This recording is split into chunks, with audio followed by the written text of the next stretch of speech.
Mr. Speaker, they shout on a Wednesday and they defect on a Thursday. The loudest shouter used to be the former Shadow Justice. We should take a note of who's shouting most loudly this week. Mr. Speaker, the Prime Minister wants to talk about defections. Let me tell him that when I had someone undermining my party, I sacked him. If he sacked... Mr. Speaker, if he sacked...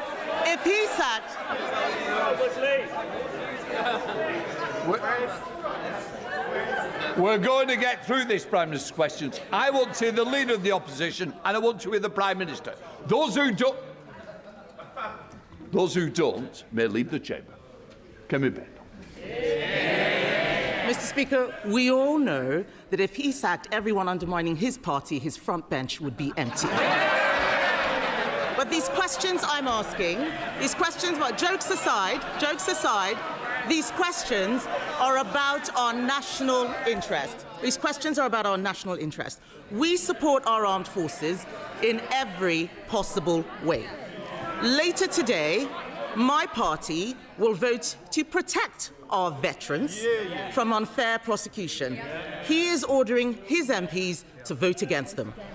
In our national interest, and for the sake of all the brave people in the armed forces, past, present and future, will the Prime Minister do the right thing and vote in support of our veterans, not against them? Mr. Speaker, she's claiming strength. She read the guy's defection letter and then at that point decided to sack him. What was she going to do? Correct the typos and give it back to him?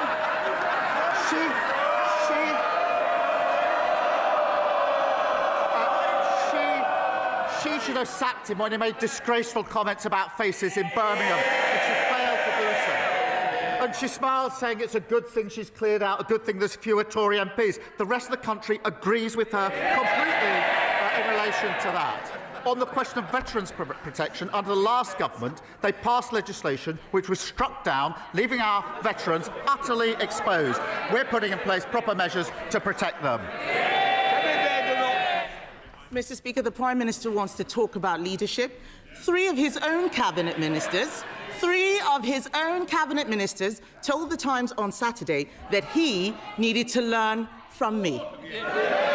Order! I'll tell you now, I'm having no more. Do we understand each other? Thank you. Kemi Badenoch. Thank you, Mr. Speaker. But back to the national interest. Instead of acting in it, Mr. Speaker, the Prime Minister just tries to get through the day.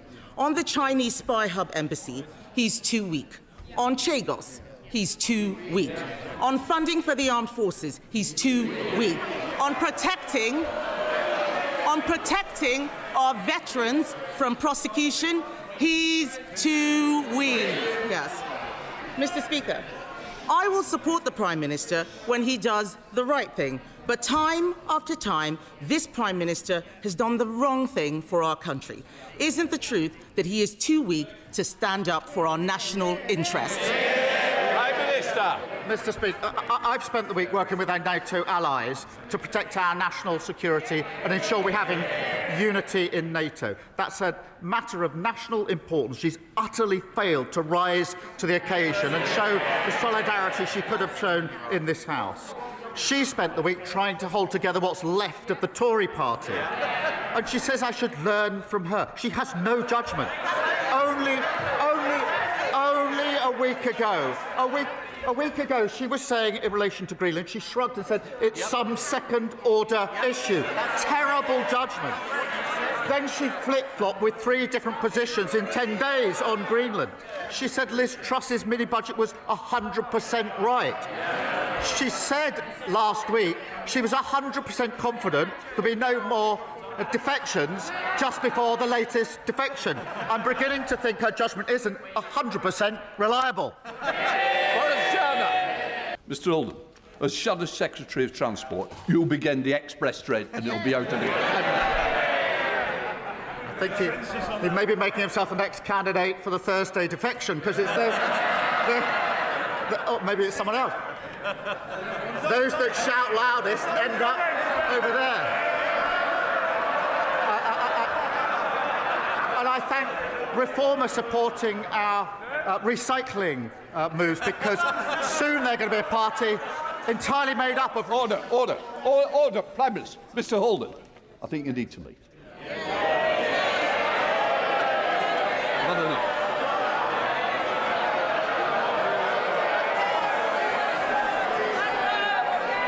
Prime Minister. OK, Rebecca Long-Bailey. Robert Jenrick.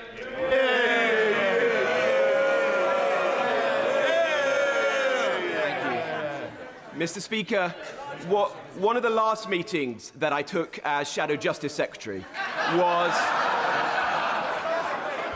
with the parents of Lenny Scott. Lenny Scott was an exceptionally brave prison officer. He uncovered corruption in his prison.